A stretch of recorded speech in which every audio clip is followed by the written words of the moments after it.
Hello friends, இந்த வீடியோவில் பேசிக் பொருட்களை வச்சு எப்படி blackheads whiteheads remove பண்ணலான்னு பார்க்கலாமா?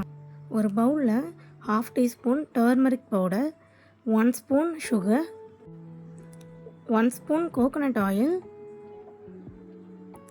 1 ஸ்பூன் மில்க், காய்ச்சின பாலை ஆற வச்சு ஆட் பண்ணிக்கோங்க. இப்போ இதை நல்லா மிக்ஸ் பண்ணிக்கோங்க.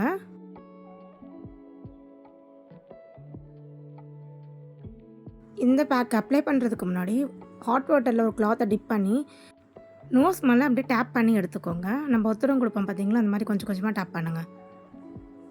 இப்போ வாங்க இந்த பேக் அப்ளை பண்ணலாம். இந்த பேக்கை அப்ளை பண்ணி ஸ்க்ரப் பண்ணுங்கள். ஒரு 2 மினிட்ஸ்க்கு நல்லா ஸ்க்ரப் பண்ணுங்கள். நம்ம சின்லேயும் லிப்ஸுக்கு சைட்லேயும் அப்ளை பண்ணி நல்லா ஸ்க்ரப் பண்ணிக்கோங்க. ஆயில் செக்ரேஷன் ஸ்கின்ல அதிகமாக இருக்கிறதுனால நம்மளுக்கு ஒயிட் ஹெட்ஸ் வருது. ஸோ ஒரு நாளைக்கு அட்லீஸ்ட் 2 டைம்ஸ் ஆகுது ஃபேஸ் வாஷ் பண்ணிக்கோங்க. இந்த ஸ்க்ரப்பை நீங்கள் weekly twice or thrice use பண்ணிட்டு வந்தீங்கன்னா கொஞ்சம் கொஞ்சமாக பிளாக் ஹெட்ஸும் ஒயிட் ஹெட்ஸும் ரிமூவ் ஆகும்.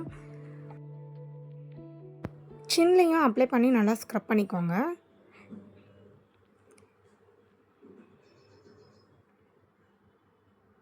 ஸ்க்ரப் பண்ணி முடிச்சதும் ஒரு 2 மினிட்ஸ்க்கு அப்படியே விட்டுட்டு வெட் கிளாத்தில் வைப் பண்ணி எடுத்துக்கோங்க. இந்த டிப்ஸை நீங்கள் ரெகுலராக ஃபாலோ பண்ணிட்டு வந்தீங்கன்னா உங்களுக்கு நல்ல கிளியர் ஸ்கின் கிடைக்கும். இந்த டிப்ஸ் உங்களுக்கு பிடிச்சிருந்தால் ஃபாலோ பண்ணிக்கோங்க. உங்கள் ஃப்ரெண்ட்ஸுங்க ஷேர் பண்ணுங்கள். மறக்காமல் என்னோட சேனலை சப்ஸ்கிரைப் பண்ணுங்கள்.